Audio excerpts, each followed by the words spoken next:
só para a gente fixar ideias, né?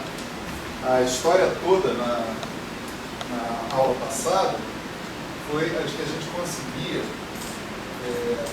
definir funções de Green. Esse símbolo gama grande, né, ele se refere a funções de Green irredutíveis a uma partícula, né? Então, é aquela história de você amputar as patas externas, que elas só servem para isso mesmo, para ser amputadas, né? E considerar apenas aquelas contribuições no miolo, né, dos gráficos de Feynman, que se você cortar uma linha, o gráfico não se separa em dois gráficos independentes, né? Então são as contribuições chamadas irredutíveis a uma partícula. Então a gente conseguiu definir esse cara, a gente bota aqui um subíndice R, só para lembrar isso, né? Que em princípio era a função dos momentos, né, de N momentos que você tinha, uma constante de acoplamento, que você pode chamar de constante de acoplamento renormalizado, uma massa renormalizada, né? E sobra aqui, né, uma dependência. No nosso caso, nós estudamos só um tipo de regularização, que foi a regularização dimensional, e a gente viu que a gente introduziu um Mi ali, que tinha a seguinte função, né?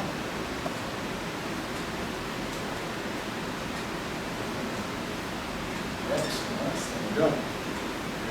4 menos D, né? A gente substituiu G por G vezes Mi elevado a epsilon, porque esse novo G, quer dizer, a dimensão de massa da constante de acoplamento, numa teoria D-dimensional, ela não é necessariamente, a constante de acoplamento não é necessariamente adimensional. Então você separava o que tinha dimensão, o que não tinha. Então esse G que está aparecendo aqui, junto com o Mi, ele é um cara adimensional. E o Mi carrega toda a dimensão de massa. Tá certo? Então a dimensão de massa da constante de acoplamento está sendo levada pelo Mi. Se você pegasse a sua teoria e só regularizasse e depois removesse a regularização, né? Por exemplo, fizesse epsilon para zero, né? Então, removendo a regularização, a nossa função de Green estaria infinita, né? Mas, em compensação, você não teria dependência nenhuma do Mi, né? O Mi é um artefato que você coloca ali só para esse truque, né? Para não conviver com uma dimensão de massa da constante de acoplamento, que seria incômodo para definir uma série de expansão em série de potências, né? O ponto é o seguinte: quando você renormaliza a sua teoria, ou seja, quando você subtrai os seus infinitos, né, você também subtrai pedaços, né, desses termos infinitos que dependem de mim, né? O que sobra, portanto, pode sim ser dependente de mim. Sobra uma dependência de mim no final, né? Potencialmente sobra essa dependência de mim. Então, na função renormalizada, na função de Green renormalizada, você, além de ter uma dependência da constante de acoplamento renormalizada, da massa renormalizada, você vai ter também uma dependência desse Mi, a chamada escala de renormalização. Tá certo? Isso apareceu aqui meio facilmente, né? Dá para ver facilmente aqui na regularização dimensional, mas isso na verdade aparece em qualquer esquema de renormalização que você coloque, que você se propõe a fazer, né? Se ele não aparecer explicitamente durante a regularização, como é o caso aqui, né? Por exemplo, Pauli Vilas, não aparece um parâmetro desse durante a regularização. Vocês pegam o propagador 1 sobre P2 menos M2 e troca por 1 sobre P2 menos M2 menos 1 sobre P2 menos lambda 2. No final você vai mandar esse lambda para o infinito. Então não tem aí uma dependência explícita, né, num parâmetro massivo. No entanto, você vai ter que fixar a parte finita das constantes de renormalização. Para fazer isso, você vai usar as condições de renormalização. E as condições de renormalização sempre implicam na introdução de um parâmetro massivo. Então vai sobrar um parâmetro massivo de qualquer jeito, quer a gente queira, quer não. E a gente vai interpretar a sobra desse parâmetro massivo em termos da quebra de uma simetria. A gente vai ver isso, né? Então a gente tinha a função renormalizada, em princípio, ela era dada em termos da função lua, né? Certo? Dessa maneira, né? Você tinha um zφ elevado a n sobre 2 vezes o gama n, aí sim ele é de pi, g, n, e mi também, antes de você mandar o parâmetro regularizador para o valor normal dele, né? Tá certo? Aqui você está tendo uma constante de acoplamento infinita, tá certo? A massa infinita, a sobra em mi, desculpa, esse mi não aparece, não tem razão dele aparecer, né? Em geral. Menos da regularização dimensional, ele não tem uma razão de aparecer. Uma massa infinita, uma constante de acoplamento infinita e uma renormalização possível de função de onda, que é para dar conta dessa história toda, certo?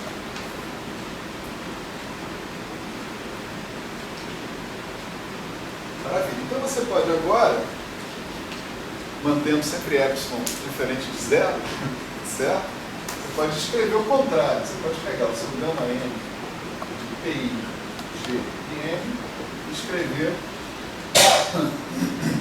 como zφ elevado a n sobre 2 gama r n de pi, gr, mr e mi, certo?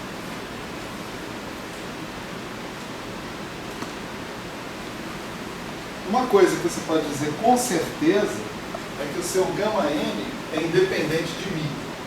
Então, se você pegar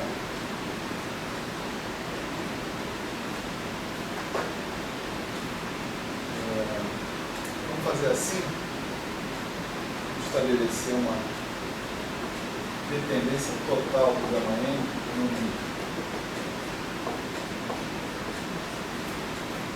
Certo? Não é menos menos 8, né? Menos o quê? Ali na Menos.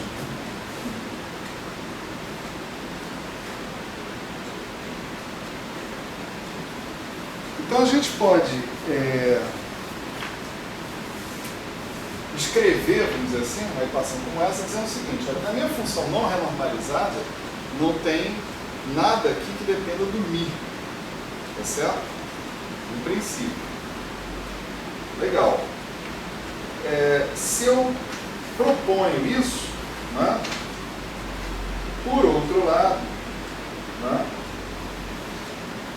eu tenho que reconhecer que essas quantidades que estão aqui, PR, MR, né, sim, podem depender de mim.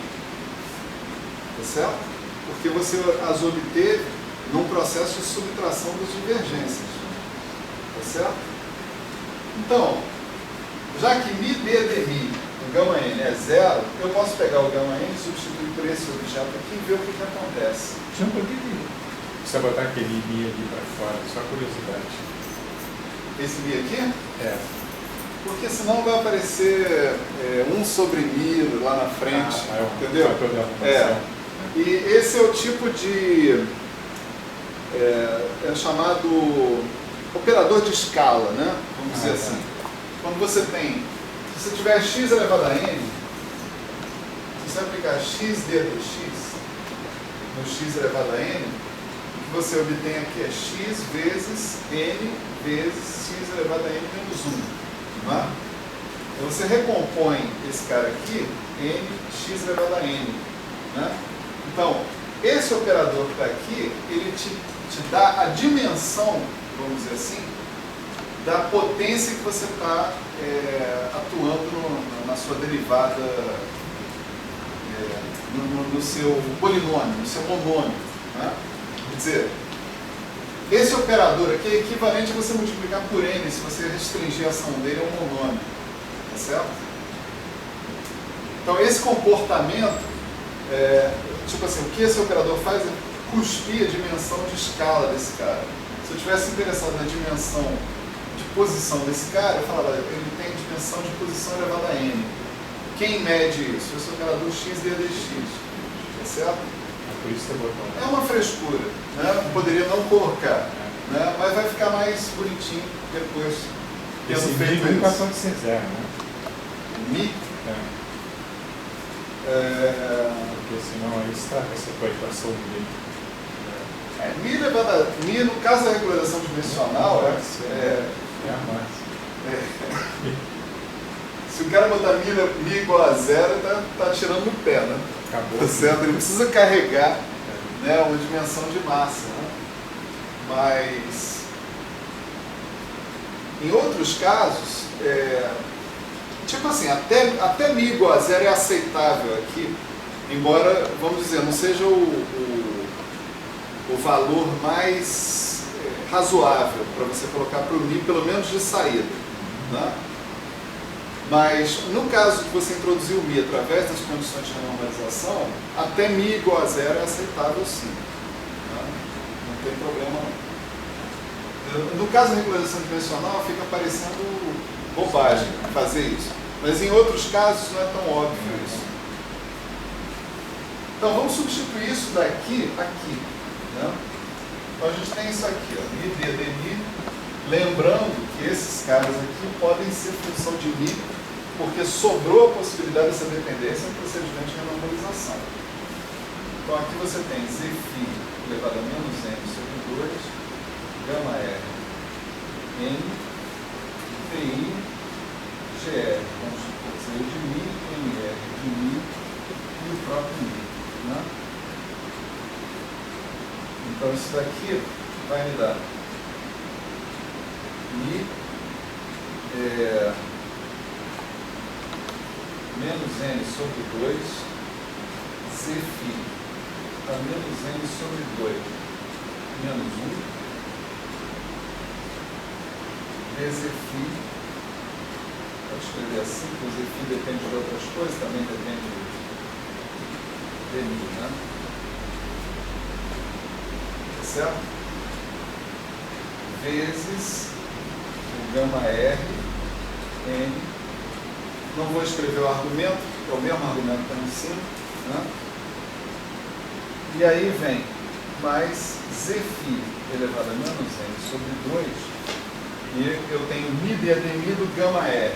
Mi d mi do gama R vai ser composto de vários pedaços, né?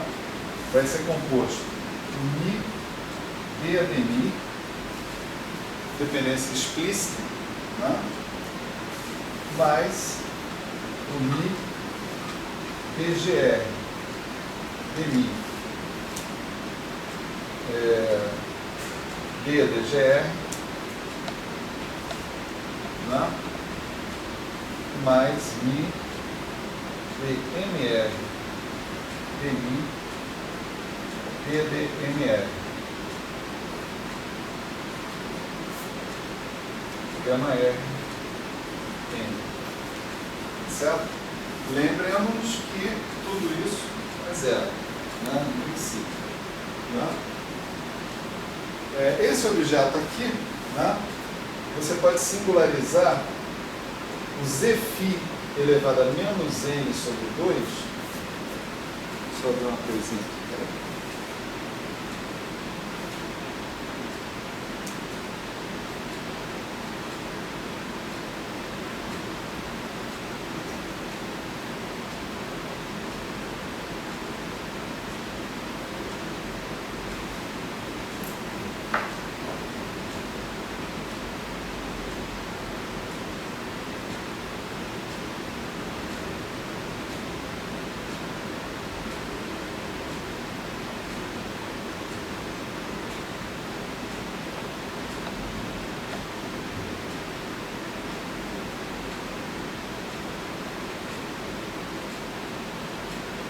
Zφ elevado a menos n sobre 2 tem a evidência na história toda, né?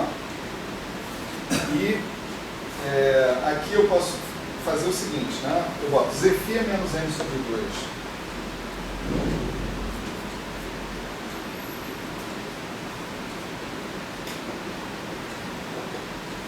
Aqui aqui, portanto, já que isso é zero, eu posso dizer que o coeficiente do z' vai ser zero. Né? Aqui, esse objeto que está aqui, eu vou transformar em derivada em relação a μ do logaritmo do z'. Tá certo? E um meio que está aparecendo aqui, eu vou entrar dentro desse logaritmo para aparecer uma raiz quadrada. Tá certo? Então, o resultado é que esse primeiro termo que está aparecendo aqui vai ficar menos n vezes uma certa função gama vezes o gama Rn.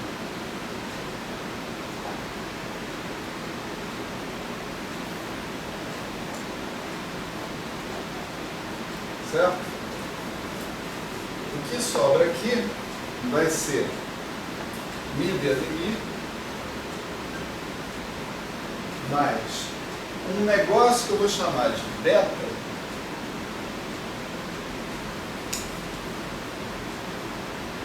tá certo? E mais um outro negócio que eu vou chamar de beta n. Vai ser isso mesmo? Não. Vou chamar de gama n. M gama n.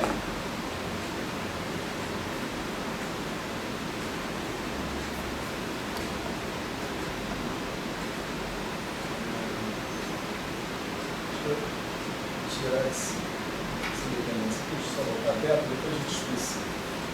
M gama M, D, ADN. Esse aqui a gente pode analisar. Ele é o gama M do cara. Tudo isso atuando no gama N, vamos analisar TI, que é isso igual a zero. Porque as coisas que eu defini aqui vão ser as seguintes. O gama é, em princípio, um objeto. Eu vou indicar a dependência na constante de acoplamento porque a organização básica desses caras é uma organização perturbativa. Né? Também, é claro, pode depender da massa renormalizada, também pode depender de outras coisas. Né? Mas, como eu vou organizar, tipo assim, eu vou calcular esses gamas, esse beta, esse gama n, em série de potências na constante de acoplamento, eu vou exibir explicitamente a dependência deles na constante de acoplamento. Né? Outra coisa importante aqui é que o gama, ele é a derivada em relação a μ do logaritmo do z'. Z' é um objeto adimensional. Então, o gama é um objeto adimensional, né? Em princípio. μ, né? Se eu não botasse o μ ali, o gama não seria um objeto adimensional, tá certo? Aí então é mais uma boa razão para o μ aparecer, né? O gama é um objeto adimensional, então a dependência dele, em princípio, no μ, ela é favorecida, né, o aparecimento dessa dependência é favorecido no G, porque o G é uma quantidade adimensional. Então, o nosso gama de G, em princípio, ele é definido assim: μ d de μ, ln raiz de z'. Né? O beta, mesma razão, vai ser uma função de G, μ dg de μ. E o gama m,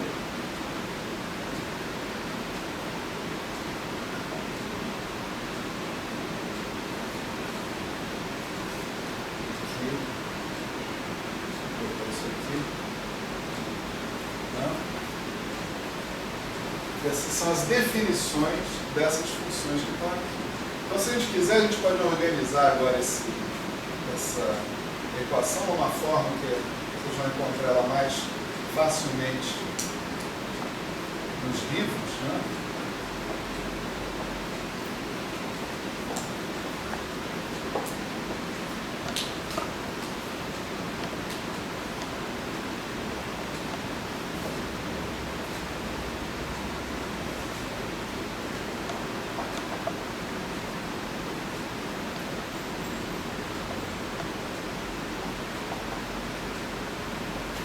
Que é a forma da equação do grupo de renormalização. Né?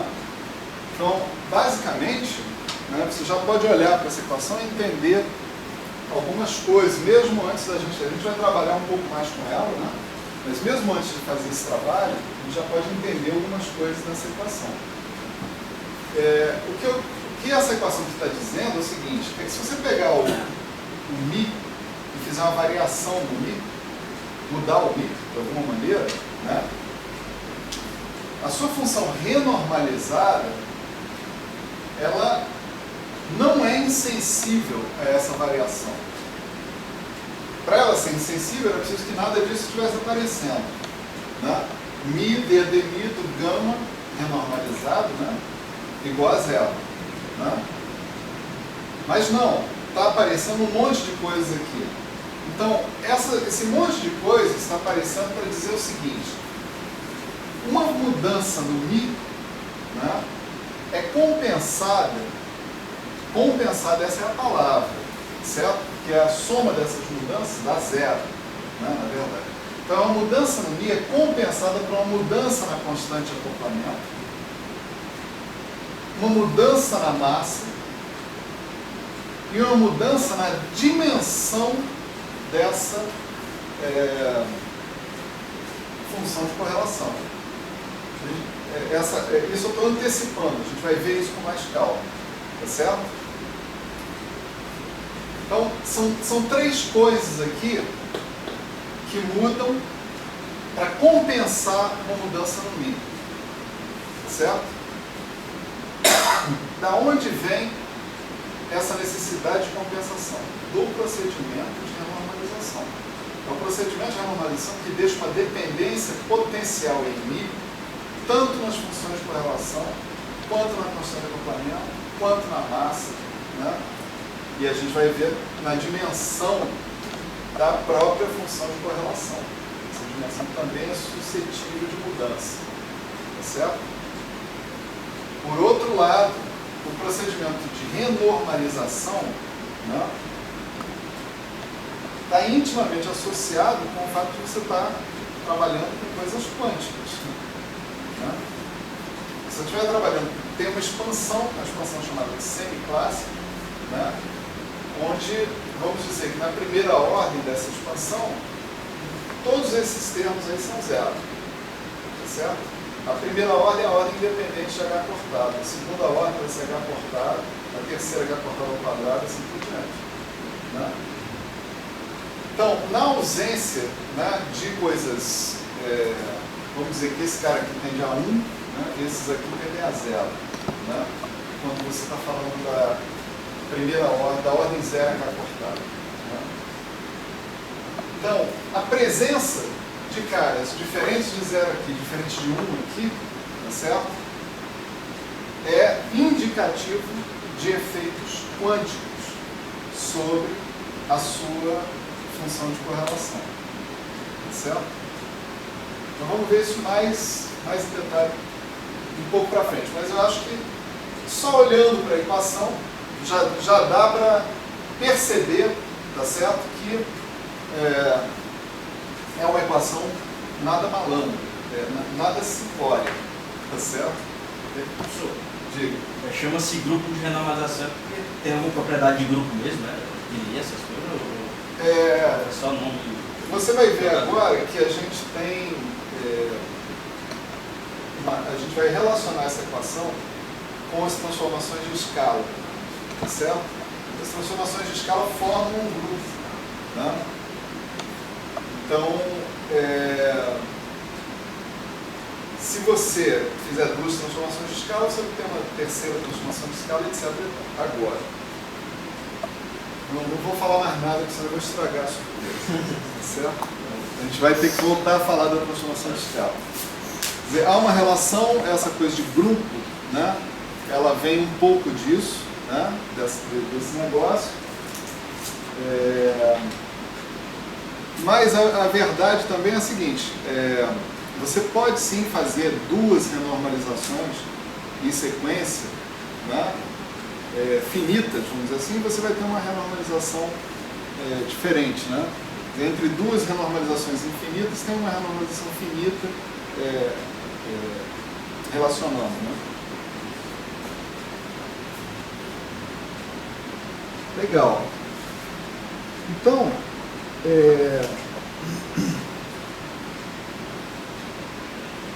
essa equação original, né? E agora vamos trabalhar um pouco essa equação para tirar algumas consequências dela, principalmente essa que relaciona essa equação com as transformações de escala, tá certo? Então, essa equação também é chamada equação de Cauchy-Szymanczyk.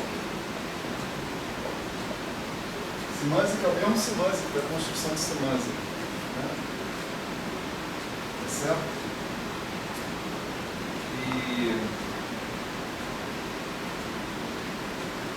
Então, maravilha. Para tudo, vamos de volta para outra situação.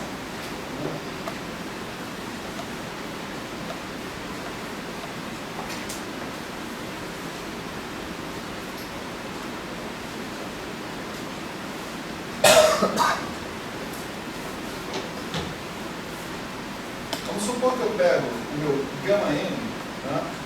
Eu vou agora dropar esse subíndice R. Agora a gente está, por hipótese, só falando de coisas renormalizadas, tá certo?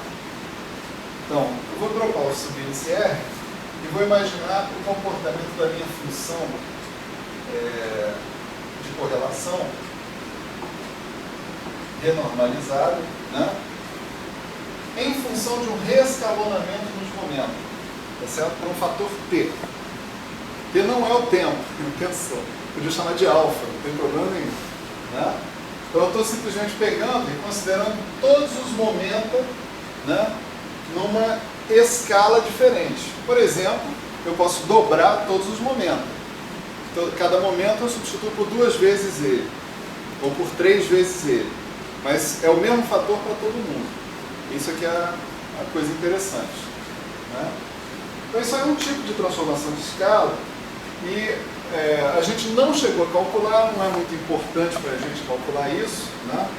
Mas os γ-n's eles têm dimensões, né?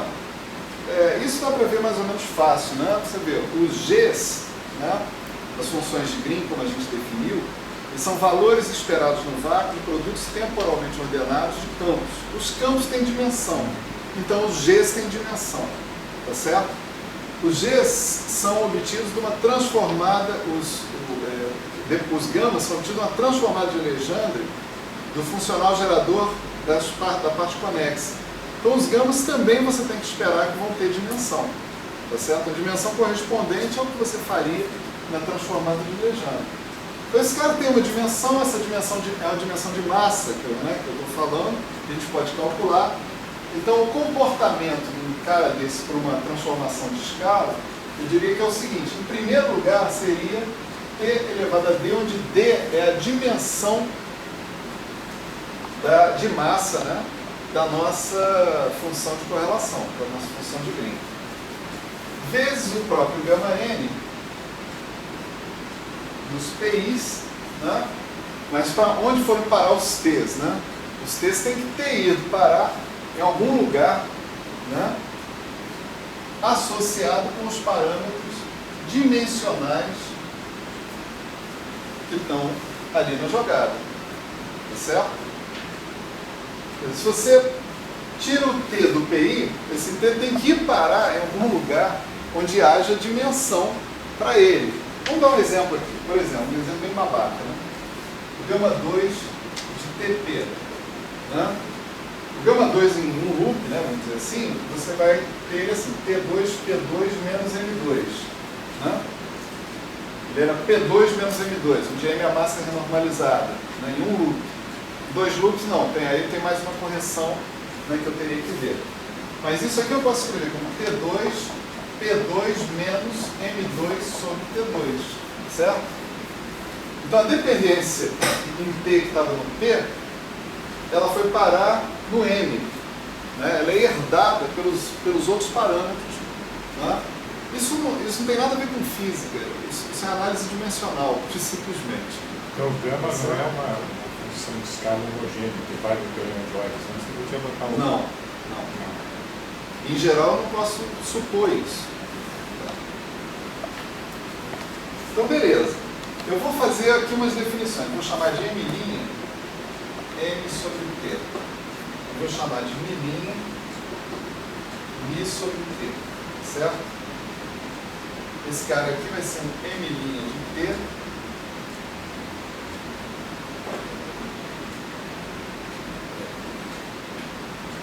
Isso define o M' de T. E o Mi', Mi sobre T, define o Mi' de T. Certo? Esses caras estão primariamente falando, virando funções de T. Agora eu pego e faço o seguinte, eu aplico DDDT, mas sempre contrabalanço com T, né? Para completar meu logaritmo depois, né? Tá certo? DDDT atuando nesse lado da equação, T elevado a D, gama N, de PI, G, M', né? Isso daqui eu posso distribuir, que nem eu fiz lá na equação de Karas-Simanzi, né? Antes. Eu vou distribuir isso assim. Vai virar D, T elevado a D, gama N, de PI, G, M', mais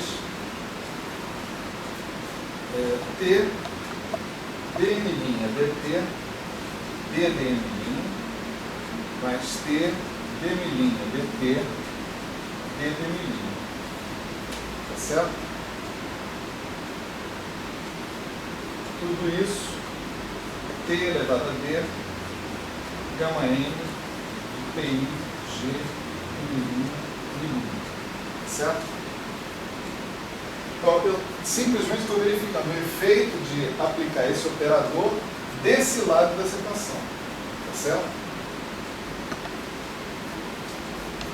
Bom, aqui eu posso recompor, né, o meu gama N de T, PI, G, M, Mi.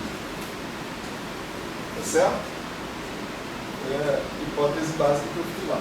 E aqui também eu posso recompor meu gama N de TPI, G, M, Mi.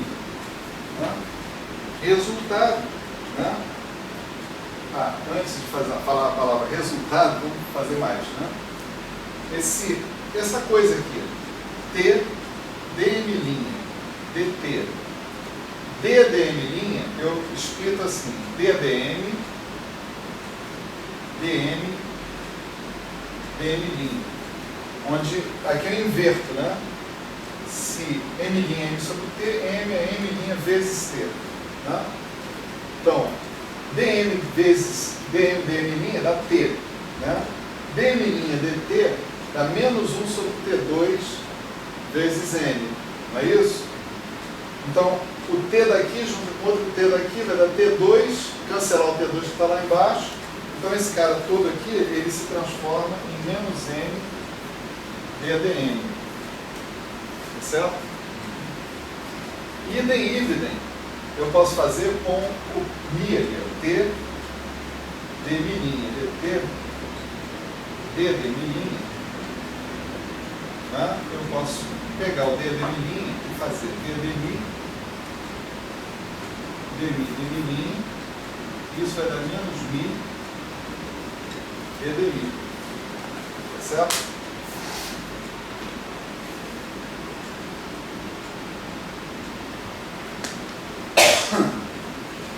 Maravilha. Então, se eu juntar tudo isso, né, e notar que se eu apliquei isso aqui de um lado da equação, eu tenho que aplicar do outro. Do outro lado, eu posso imaginar que a dependência inteira está associada com os momentos, tá certo? Eu não tentei fazer uma fatorização como essa. Isso é um truque, né? Um truque chato pra caramba, mas é um truque. Então, isso aqui vira uma derivada parcial em relação a t, pura e simplesmente. Então, se eu junto esse lado da equação, vira t derivada parcial em relação a t, com esse lado da equação, que vai computar o efeito de uma variação em t sobre os parâmetros M', que viram função de t, no final das contas. Essa equação toda, ela vira o seguinte, ela vira t ddt mais M DDM mais Mi DDMi menos D gama M de PPI G M Mi igual a zero. Nunca foi tão fácil cuspir uma equação diferencial. Tá certo? Agora tem um cara em comum aqui, ó. Tem esse Mi DDMi, tá certo? Que está sendo aplicado aqui e está sendo aplicado aqui. Esse Mi, né, está associado com a escala de renormalização. O ponto onde eu fiz a renormalização, ou no caso da regularização dimensional, aquela escala que eu introduzo para deixar minha constante de acoplamento adimensional. Tá certo? Eu posso usar agora essa nova equação que eu montei para trocar a dependência em Mi pela dependência em T. Tá certo? Aqui e aqui, a dependência em Mi é a dependência explícita da função de Green renormalizada em Mi. Então, eu vou trocar essa dependência explícita em Mi pela dependência em T mais o resto das coisas. Tá certo? Então, se eu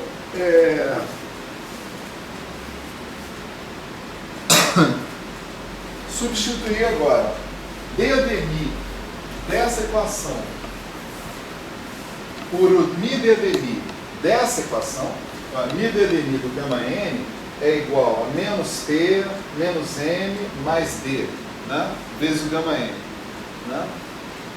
E jogar aqui nessa equação que está aqui, eu encontro uma equação para T, ó, menos T DDT mais beta BDG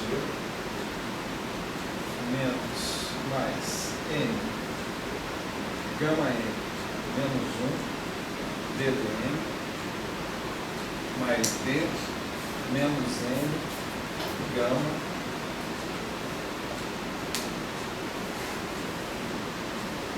gama N PT G N Mi igual a zero.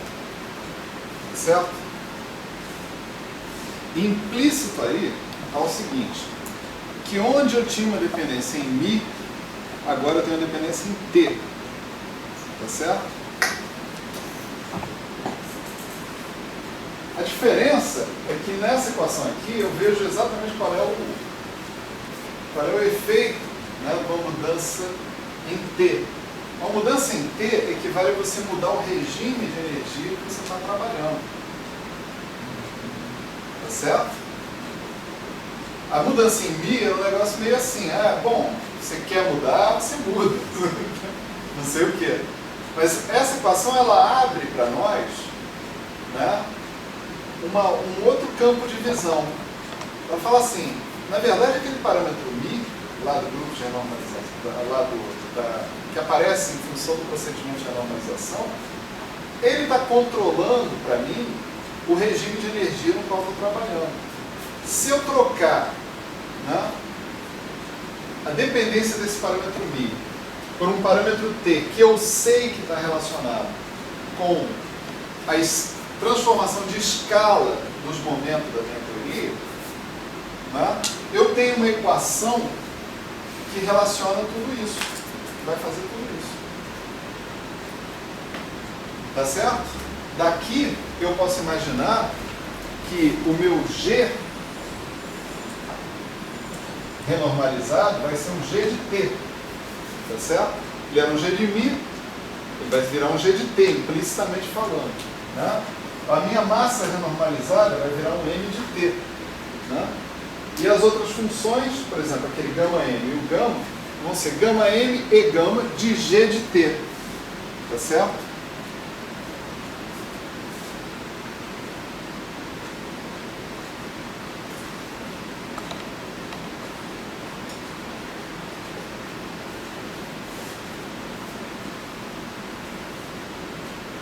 Essa equação aí, ela tem solução. Tá certo? Quer dizer, ela tem pelo menos né? Ela tem solução mesmo, vamos resolver, tá certo? E depois que a gente resolve, é que aí é que fica uma maravilha mesmo, né? Que as coisas ficam interessantes, né? Para resolver a equação, vamos imaginar o seguinte, vamos pensar genericamente, mais uma vez, que o comportamento do gama n por uma transformação de escala seja isso aqui, f de t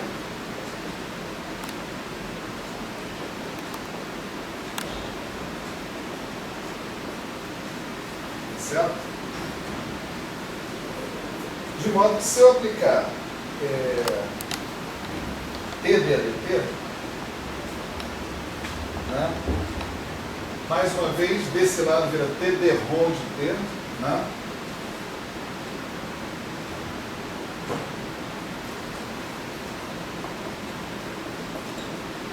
Eu só vou escrever esse primeiro argumento, porque o resto é implícito, né? O que aparece lá do outro lado vai ser o seguinte, vai ser t df dt mais f de t, t dm dt ddm mais f de t, t dg dt ddg vezes, né? Vou botar aqui com espaço porque eu vou apagar e vou escrever outra coisa. Aqui o gama n, né? De P, M de T, G de T, Mi, né? Agora eu posso pegar e multiplicar por F, né? De T e dividir por F de T, né? Então isso aqui volta a ser o gama n original do TPI. Tá? Então vou apagar esse cara e vou escrever gama n de TPI, tá certo? Legal. Então, juntando as duas coisas, você vai ter, ó, menos t ddt, passa para o outro lado, né? Vai ser t df dt, mais f de t, t dm dt ddm, mais f de t, t dg dt ddg, 1 sobre f de t na jogada. O 1 sobre f de t vai cancelar esse cara e esse cara. E aqui vai ficar um logaritmo, né? Então, deixa eu escrever aqui. Vou ficar com menos t ddt mais t derivada do logaritmo de f em relação a t mais t dm dt ddm mais t dg dt ddg no gama n de TPI, isso finalmente é igual a zero. Tá certo? Essa equação aí, ela foi praticamente obtida, né, com argumentos dimensionais, essa segunda. Essa primeira é um casamento entre uma equação obtida com argumentos dimensionais e a equação original do grupo de renormalização. Essa primeira foi utilizada para substituir o ddmi por ddt, tá certo? E essa segunda é a exploração integral do ddt. Tá? Vamos juntar as duas. Para as duas equações serem válidas, aqui está tudo bem, ó, menos t ddt, menos t ddt. Aqui eu preciso que t dg dt seja igual a beta. Certo?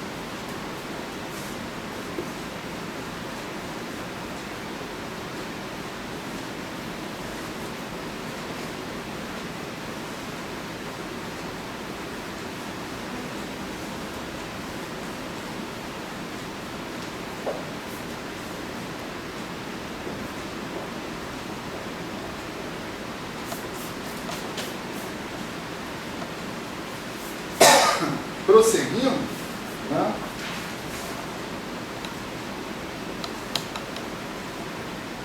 eu vou precisar que T dm dt, tá certo? Seja igual a m gama m menos 1. Ok?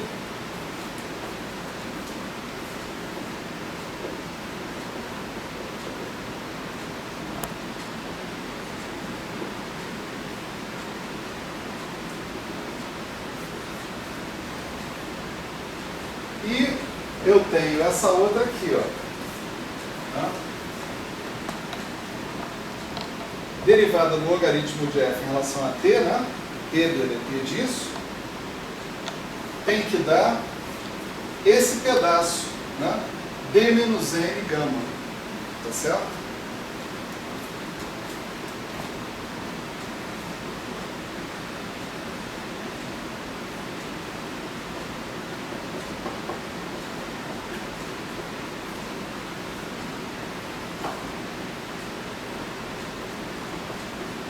Certo?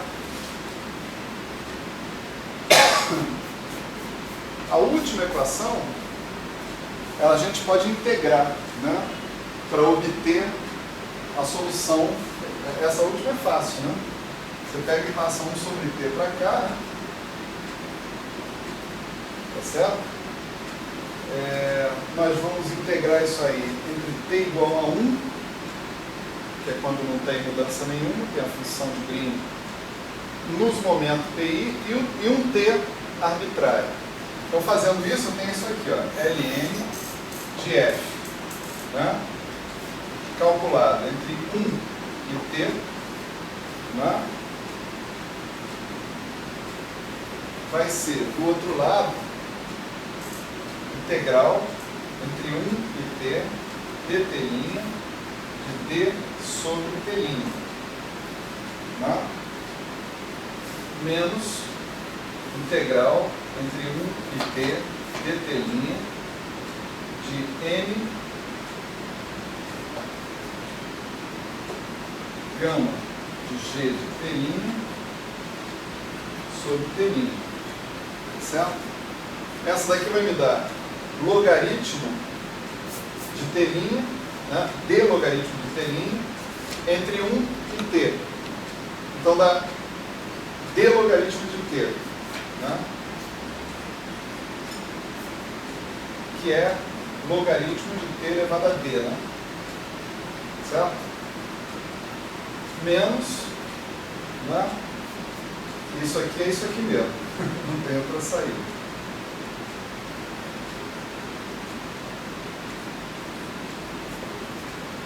Tá certo? Então agora eu pego esse lado daqui, né? Eu vou ter o f, né? F de t menos o f de 1, né? Dado como exponencial, né? Passei o logaritmo para lá, desse logaritmo de t elevado a d, então eu vou ter t elevado a d exponencial de menos integral de 1 a t dt' m gama g de t' sobre t'. Tá certo?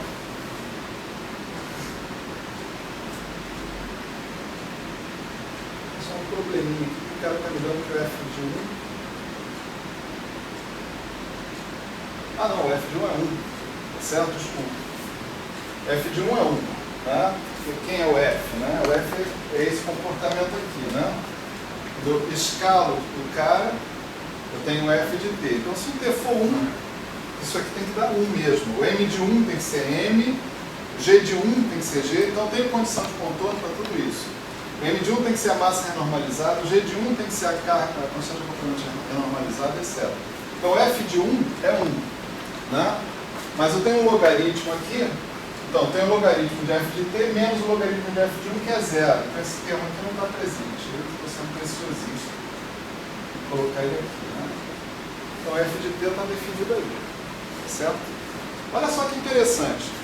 Em relação àquela hipótese que a gente tinha feito no início, a nossa hipótese original é que o f de t era t elevado a d. Ou seja, que a função, ela reescalava, a função de Green, de gama n, reescalava com a dimensão canônica dela. Tá certo?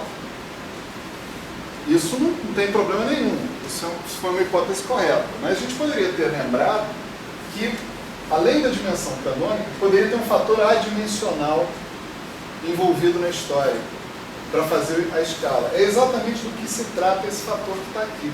Essa integral é uma integral adimensional. Tá certo? Gama é adimensional, isso aqui é dt' sobre t', isso é adimensional. Exponencial do troço adimensional continua sendo adimensional. No entanto, isso mostra o seguinte, ó, quem é o f de t? F de t é o fator que faz esse reescalonamento aqui. Ó. F de t não é t elevado a d, onde d é a dimensão de massa da função de Green. Dá para perceber? O procedimento de quantização mudou a dimensão de massa da sua função de Green. Se você quiser, você pode inclusive pegar e escrever isso daqui como t, né? T elevado a... Como é que a gente muda de base aqui? Eu quero escrever isso aqui como t elevado a a. Quem é a? Essa é a pergunta. É log base t, né? T elevado a log base t de a é a, não é isso? Então é isso, pronto. Então, vamos supor que eu encontrei esse a, né? Então, o comportamento de escala da função ele passou a ser t elevado a d mais a.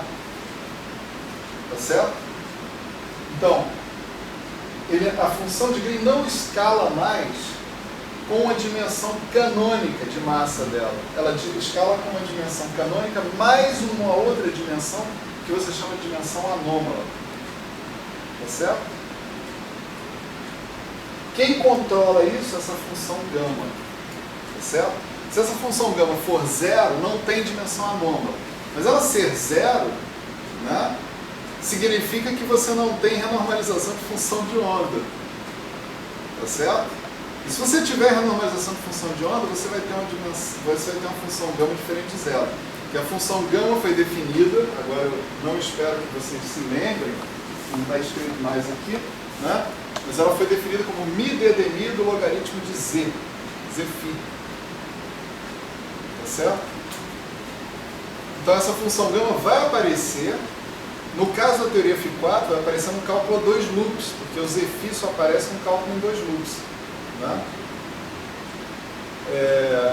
Vai aparecer necessariamente vinculada à renormalização da sua teoria. E a renormalização da sua teoria é um requerimento básico da quantização dela.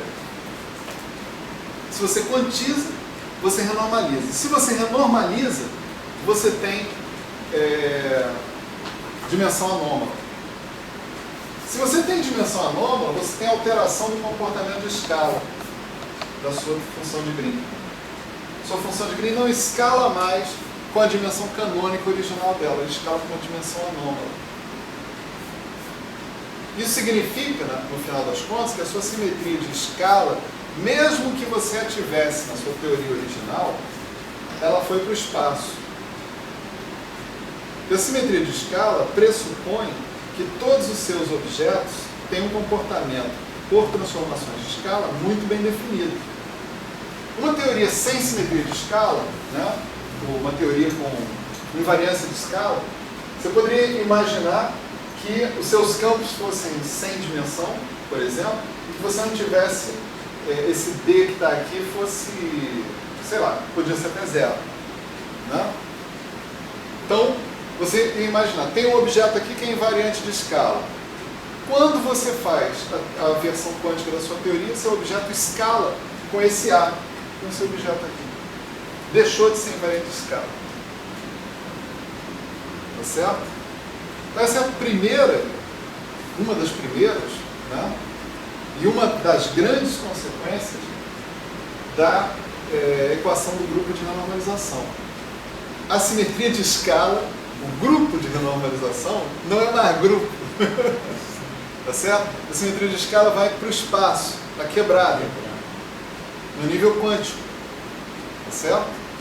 Isso é consequência do procedimento de renormalização. Toda vez que você renormaliza uma teoria, você tem quebra da simetria de escala, mesmo que sua teoria tivesse simetria de escala no nível clássico. Então esse é um primeiro exemplo que eu imagino que não será o último. Vocês vão encontrar na frente de vocês uma simetria que pode ser uma simetria clássica, mas mesmo que ela seja uma simetria clássica, ela vai ser quebrada quanticamente. Então é uma anomalia. Mais especificamente, tem uma consequência da simetria de escala, que é a anulação do traço do tensor de energia-momento. Toda teoria com invariância de escala tem um tensor de energia-momento com traço nulo. Você pode pegar o operador que corresponde ao tensor de energia-momento, calcular o valor esperado dele no vácuo, tá certo? E você vai ver que o traço dele é diferente de zero. Isso implica uma anomalia nessa simetria de escala, tá certo? A simetria de escala é parte integrante de uma simetria mais ampla, chamada simetria conforme. Portanto, se você tiver uma teoria com simetria conforme no nível clássico, tá certo? Essa simetria conforme também é quebrada no nível quântico, em geral. Certo?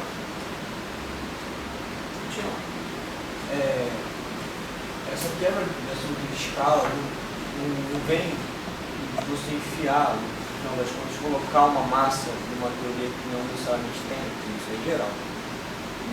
Esse Mi, né? Mas eu não tenho como me livrar do Mi. Não, é uma consequência lá do... É a consequência do processo de renormalização. Isso é muito importante, né? Não há como você fazer um procedimento de renormalização sem deixar como herança um Mi desses. Não tem como. Seja a sua teoria uma teoria... Por exemplo, você poderia estar trabalhando com um campo escalar sem massa, tá certo? Um campo escalar sem massa é uma teoria que, em princípio, tem invariância de escala, no nível clássico, tá certo? Mas no nível quântico não vai ter.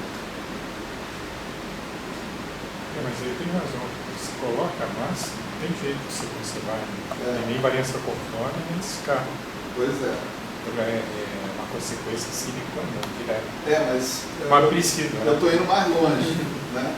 Eu estou dizendo, tá bom, a razão é essa, que eu coloquei a massa, mas eu não consigo não colocar a massa. E é isso que está por trás de todas as boas, ou das grandes anomalias, né? Toda anomalia de verdade, você não tem jeito de evitar. Não tem saída, não tem como evitar. Essa é uma delas, você não tem como evitar. Você é obrigado a colocar a massa. Certo? Essa colocação da massa, eu vou dar uma pergunta bem idiota. Você tem que colocar, só no caso que você tem uma teoria com massa zero, porque em geral o que dá problema na física, que eu conheço até hoje, é você tem uma teoria com massa zero, né? Por exemplo, o fóton, o gravity, aí você tem que colocar tal massa para renormalizar. Mas se uma teoria, quando ela tem massa, já de cara, isso eu não sei, eu chuto. Quando ela tem massa... Será que ela fica não renormalizada? Não. Por exemplo, Φ4 é uma teoria com massa, né? E ela é renormalizada sem problema nenhum. Quando tem massa, acho que não dá. Não, quando tem massa, você tem vamos dizer assim, você pode estabelecer suas condições de renormalização em momento zero, sem problemas. Quando você não tem massa e estabelece suas condições de renormalização em momento zero, você pode ter divergência infravermelha. Daí, você fazer o quê? Você impõe as condições de normalização a momento não zero, mas isso é uma escala de massa. É uma escala de massa. Aí volta. Exatamente. Então é só no caso sem massa mesmo que dá o pepino, não é isso? Em geral. Por exemplo, mas não tem jeito. No geral, o parâmetro de massa, se você não falar em regularização dimensional, tá certo? Estou falando de outra coisa, Paulivinas e tal. Se você tem massa, você pode impor as condições de renormalização a momento zero. Mas aí você vai continuar tendo DDM ali. Tá certo? Porque você tem massa.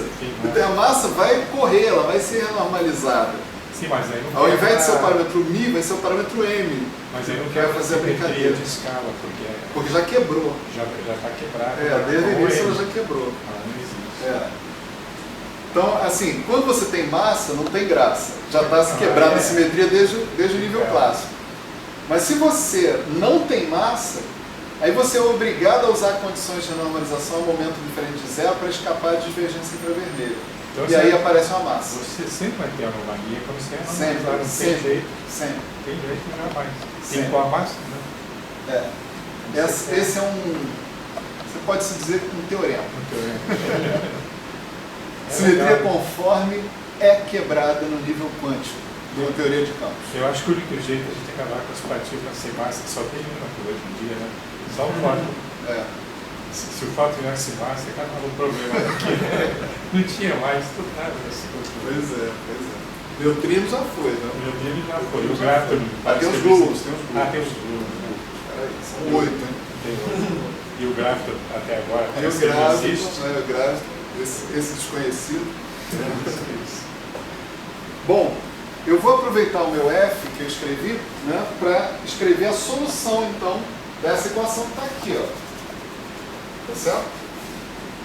A solução dessa equação vai ser a cópia disso aqui, né? Ó. Gama n de TPI é igual a F de T, gama n de T, n de T, G de T, né? Então, a equação é assim, TPI, né? N, G, I. Esses caras, massa renormalizada, constante de acoplamento renormalizada, em momento P. Tá certo? Em momento P. Então, eu reescalei esse momento P, no qual, né, eu tinha definido a minha massa e a minha constante de acoplamento renormalizada. O que acontece? Isso aqui vai aparecer com T elevado a D, exponencial de menos n integral de 1 a T, gama G de T, dt sobre T, né, vezes gama n de P, o momento anterior, mais m de T, G de T, I. Tá certo? Então, quando eu digo que eu tenho uma solução, né, eu estou meio de sacanagem. Né? Eu tenho uma solução contanto que eu tenha conseguido resolver essas duas equações e encontrar G de T e M de T. Tá certo? Se eu conseguir resolver essas duas equações e encontrei G de T e M de T, então eu tenho uma solução da equação de grupo de normalização. Então a equação de grupo de normalização se transformou nessas duas equações aqui. Tá certo? Quer dizer, encontrar qual é a dependência na escala da função G de G e qual é a dependência na escala da função M.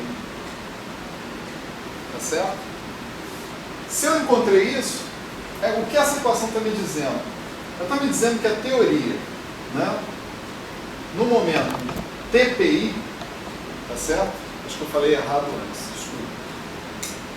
Eu tenho a teoria calculada neste conjunto de momento, tá certo? Nessa massa, nessa quantidade de acoplamento, nesse ponto μ de renormalização, seja em qual for. O MG e U não tem nada a ver com o P, né? Só depois que não. P. Tipo assim, renormalizar. Eu calculei a teoria e renormalizei a teoria nesse conjunto de parâmetros. Tá certo? Essa teoria, associada com os momentos todos escalados por T, se relaciona com a teoria com os momentos não escalados por T, mas com uma massa efetiva e uma constante de acoplamento efetiva, diferentes, em princípio, da massa renormalizada e da constante de acoplamento renormalizada. Se eu conseguir resolver. Então, assim, a evolução dos momentos né, é compensada por mudanças na massa e na constante de acoplamento. Certo?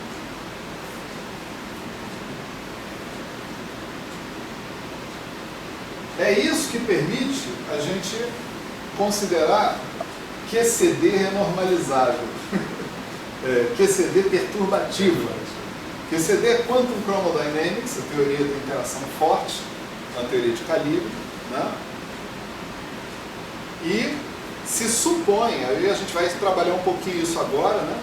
Se supõe que a constante de acoplamento da QCD diminui à medida que aumenta a energia. Então, se eu tiver uma energia muito baixa, por exemplo, se esse T aqui for muito pequenininho, 1 sobre T vai ser muito grande, né?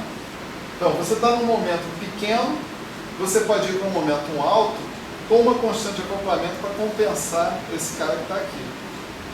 Tá certo?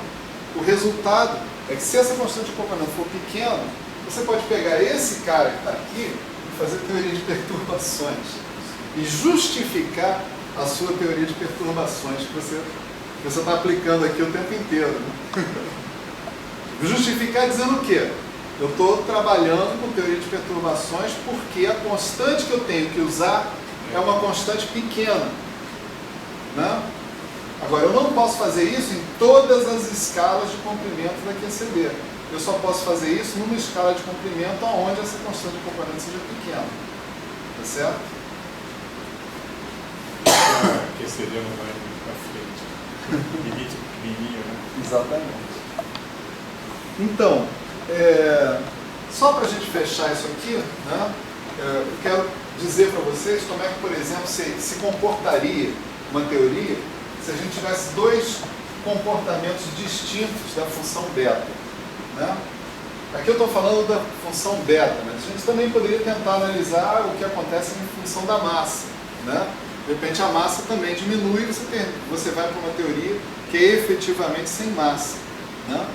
Ou não, ou a massa aumenta, e aí os graus de liberdade associados com aquela massa podem até desacoplar, de repente, da teoria. Tem um infinito de possibilidades aí. Mas vamos nos limitar à questão da constante de acoplamento. Então você tem, por exemplo, beta de G em função de G. Vamos supor, nós estamos supondo, a gente tem que fazer conta, né? A gente não vai fazer conta. Vamos supor que a nossa função beta tem um comportamento assim.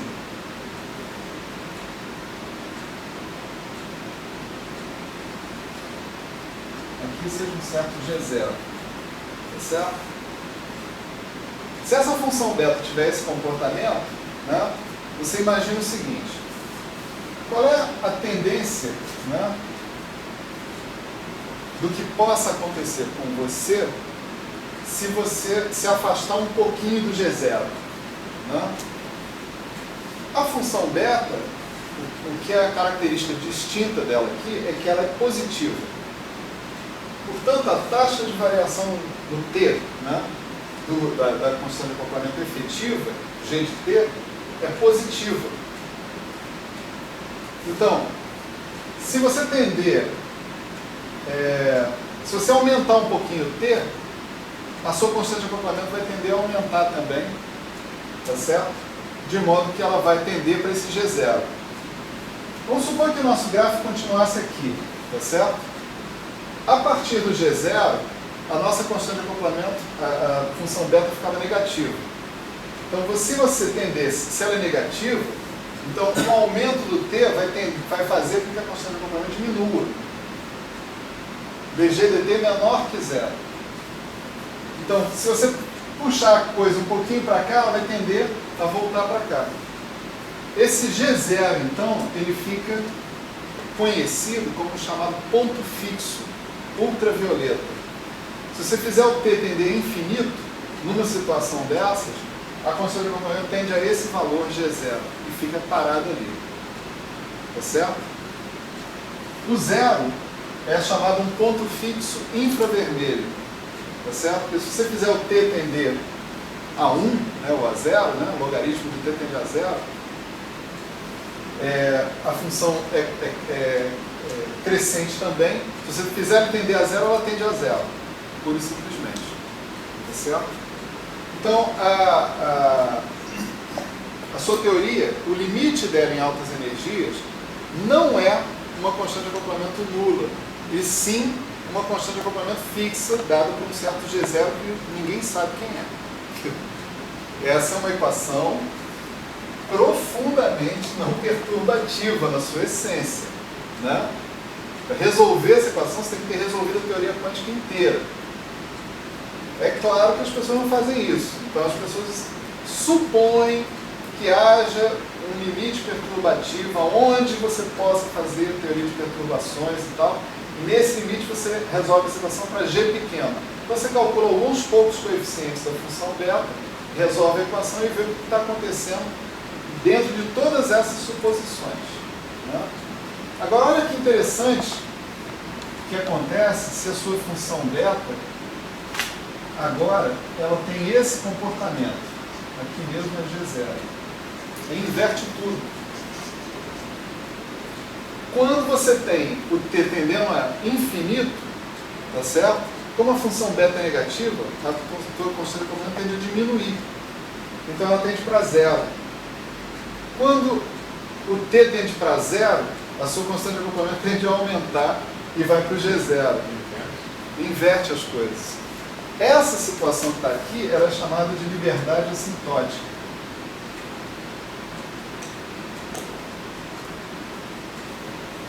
Tá certo? Liberdade assintótica por quê? Quem é que aprisiona o sistema? A constante de acoplamento, né? É a constante de acoplamento que fala da interação, e a interação é que faz com que o sistema sinta o mundo ao redor dele. Se a constante de acoplamento tende a zero, o seu sistema tende a um sistema livre. Tá certo? Isso, teoricamente, é o que acontece com os quarks, né? E é o que deveria estar por trás se a gente conseguisse resolver as equações de grupo de normalização não perturbativamente, é o que deveria estar por trás da propriedade chamada confinamento. Tá certo? Ok? Bom, vocês estão vendo aqui que a função beta, ela é essencial para você ter uma teoria interessante, né? Numa teoria super renormalizável, você pode mostrar que sua função beta é zero, pura e simplesmente. Isso significa que o tédio, a constante de acoplamento, é constante mesmo. Tá certo? Não há o que fazer com a sua constante de acoplamento. É constante fim de papo. Então não há variação da constante de acoplamento de acordo com os regimes de energia. Tá certo? Essa variação é uma propriedade dinâmica interessantíssima das teorias de campo em geral, das teorias de calibre em particular, né? Prêmio Nobel, e agora eu não me lembro o ano exato, né? Do Gross, Wilczek e Politzer, né? Acho que é, né? Gross, Wilczek e Politzer, né? Foi por mostrar que as únicas teorias que são assintoticamente livres, ou seja, que possuem aquela segunda propriedade ali, são as teorias de calibre não abelianos. Só para vocês terem uma ideia, a teoria Φ4 não possui essa propriedade. A teoria Φ4 parece ser como essa que está aqui, né? Isso significa também que o modelo padrão potencialmente tem liberdade assintótica, né? A liberdade assintótica na QCD está condicionada hoje em dia a um certo número máximo de sabores. Ou seja, você não pode ficar encontrando mais tipos diferentes de quarks até o infinito. A partir de um certo momento, se você começar a encontrar muitos quarks, o sinal da função beta vai inverter. Tá certo? O prêmio Nobel do Politzer, Gross, Wilczek, é que as teorias de calibre não abelianos podem ser assintoticamente livres. Podem. Mas a QCD deixa de ser assintoticamente livre a partir, se não me engano, de 15 sabores. Tá certo? Quer dizer, atualmente nós estamos em 6, está tudo bem. Que é a única 15 ou 13, não sei. Só as teorias não abelianas são as únicas que são Assintoticamente livres? Isso. Quer dizer, as condições que você está falando. Que podem ser. Podem ser. Já as outras teorias de campo parecem não exibir essa propriedade. Eu acho que aqui a gente deve ter, né, hipóteses, né? Porque é uma tarefa monumental, gigantesca, né? Você resolver as equações de grupos de normalização exatamente. Né? Isso aí. Ninguém fez estudo. Vamos pensar o caso do mais trivial, QED, por exemplo, se estudou. A QED não é assintoticamente. Não é assintoticamente. Botar fora a QED é um problema e tanto. Né? A QED é a teoria que funciona assim, ó, que nem essa aqui. Pois é. Ela funciona bem em baixas energias, ou seja, a constante de acoplamento é próxima de zero, e ela funciona mal em altas energias. A constante de acoplamento tende a divergir em altas energias. A carga elétrica em altas energias tende a ficar grande. Então, a QED, a eletrodinâmica quântica, a nossa querida teoria, que é maravilhosa, e graças a ela que a gente conhece a física atômica toda, né, a física molecular, ela falha, né, em algum limite aí para cima, tá certo? Então ela falha como teoria de perturbações, pelo menos. Né? Mais argumentos podem dizer que ela falha mesmo, como teoria de campo, né? E aí entra toda aquela história do Weinberg de dizer que as teorias, na verdade, vão falhar em algum momento, então é melhor que elas sejam encaradas como teorias efetivas o tempo todo, né? Não só a gravitação. Modelo padrão também. Todo mundo. Então, gente, acho que era isso. Né?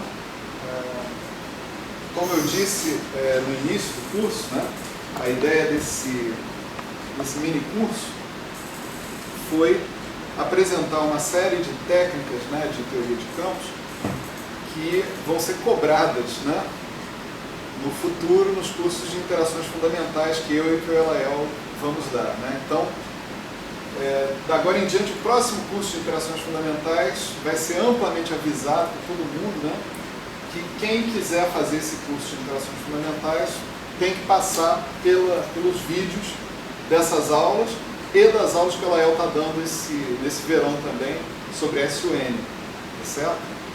Então, as pessoas agora, a gente vai esperar que elas cheguem com esse conhecimento para fazer o curso de interações fundamentais, e aí sim, quem sabe, dá para fazer um curso de QCD decente, dá para fazer um curso de Weinberg-Salan decente, tá certo? E senão a gente gasta muito tempo fazendo recordação, ou nivelamento, né, de todo mundo, e aí não dá certo, tá bom? Então valeu, obrigado a todos, né, obrigado aos que assistiram também. Pode desligar, tchau.